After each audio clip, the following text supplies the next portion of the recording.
world and the imagination tend to be separated in our modern times. In earlier times, they were far more intertwined, far more part and parcel of what a person's makeup was all about. So what I thought was good to do was to illustrate how we can look at them with a bit of a fresh light.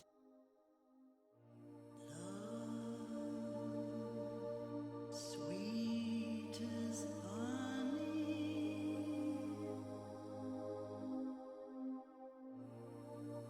come so clear in a dream.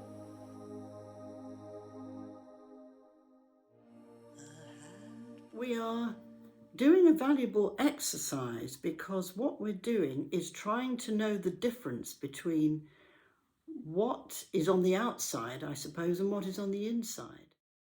And as you may already have realised, the natural world and the physical world around ancient people was exactly the same. That isn't so today. When we look back at ancient life, we can see that there was not the materialistic and physical world clogging up their minds. The materialistic world we know today isn't the materialistic world they knew yesterday. I suppose I'm speaking about materialistic society, which was totally unknown in earlier times. The natural world was the dream world and vice versa. The imagination was the dream world and vice versa.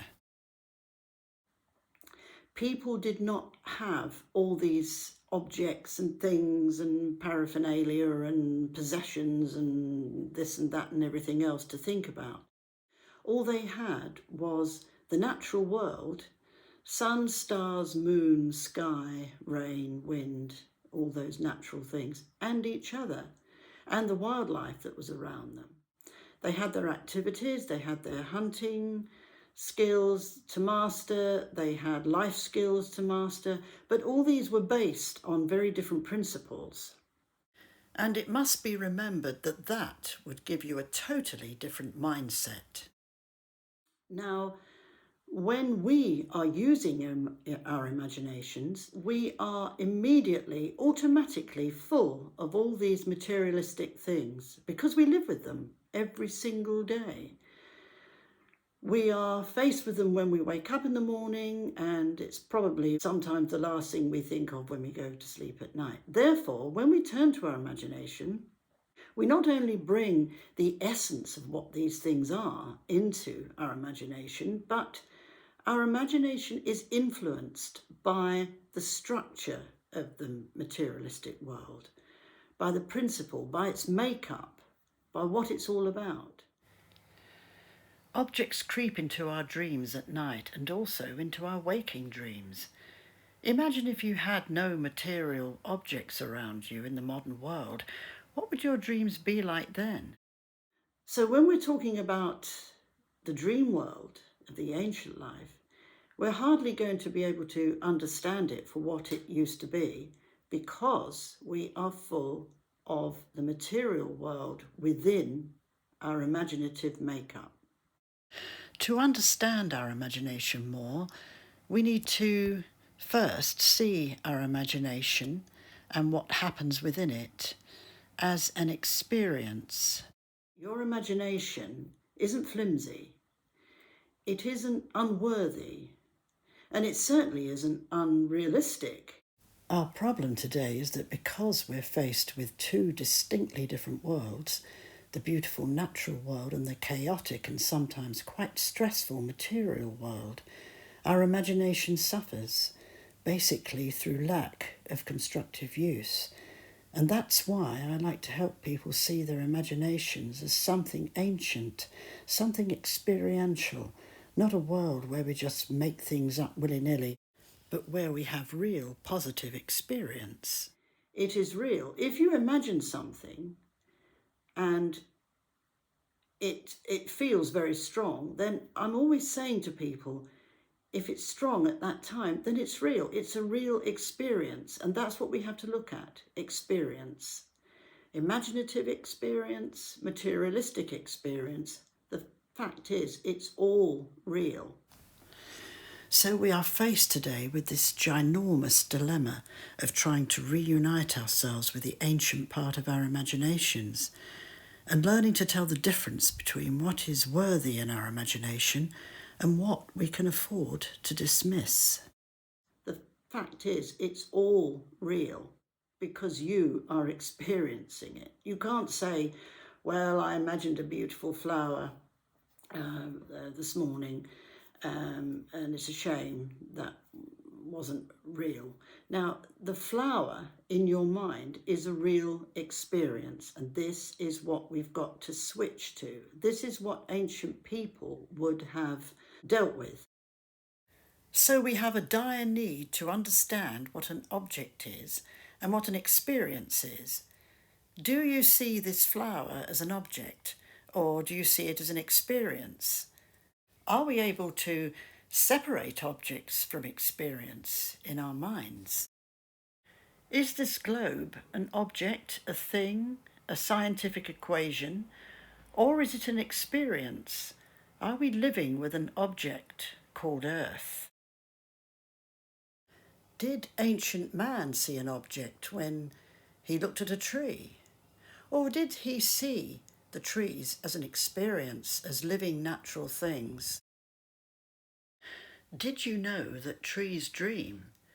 This is what people in my own culture used to believe, and it's likely that people in other ancient cultures believed it too. They would have dealt with the idea that experience is real. They wouldn't have said, oh, is this in my mind or is this not? Is this real? Can I consider this? Can I not consider this? They would never have done that. They were integral to the natural world, absolutely integral. We are not. In modern civilized life, we have to find that link that links us up now and again, whether we do it through meditation, whether we do it through a walk in the wood, whether we do it through listening to music and elevating ourselves. Whatever we do, we're usually having to find a link. So our dreams are a mixture of objects and experiences. The experience usually governed and guided by the objects we have in our lives.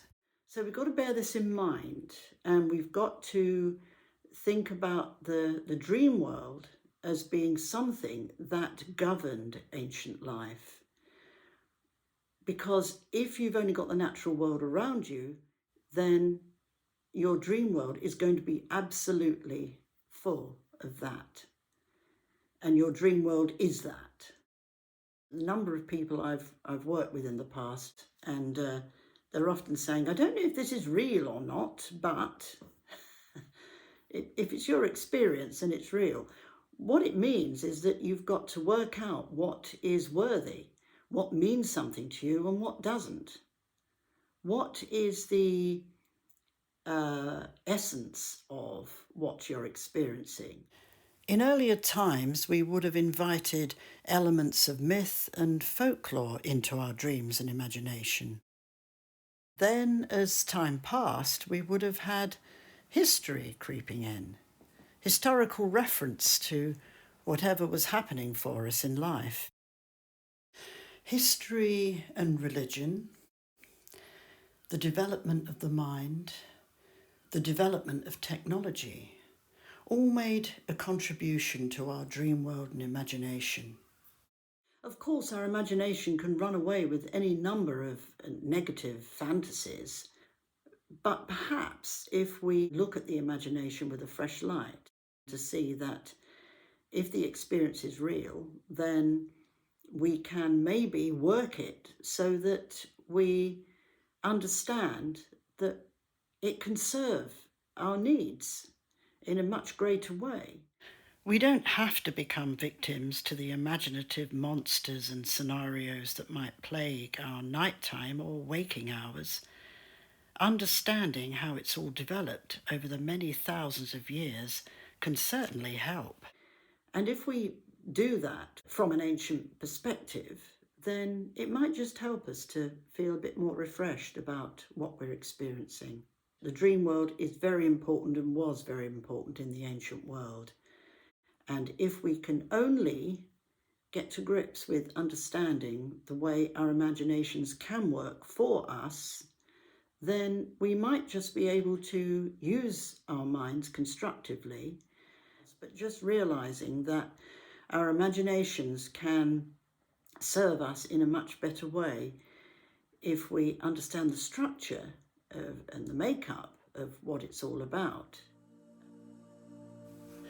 Sometimes I think we need to see the natural world not as a landscape, but as a dreamscape.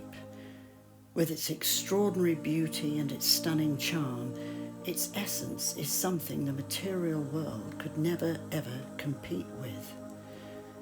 Perhaps we ought to try to equip ourselves with this knowledge, with this experience. Perhaps we can see that the loss of the old ancestral world, which held the natural world in such great esteem, means that the way we thought about life on the inside now renders the imagination worthless. But that's only because the material world and the natural world are now so far removed from one another and from us. We can maybe construct a different way of seeing and understanding life and seeing and understanding ourselves, and using our minds and our dreams to enlighten ourselves. And goodness knows we need to do that these days with what goes on in the world out there. We need every bit of help we can get, and we can get help from the ancient world where all our ancient cousins used to live. And you are connected to those ancestors. If you weren't, you wouldn't be here now, because their blood has been passed down to you. They are all still there. You've just got to rediscover them. And their imagination is still within you. Do a bit of thinking about this. It's worth it. But for the moment, thanks for listening, and I'll talk again soon.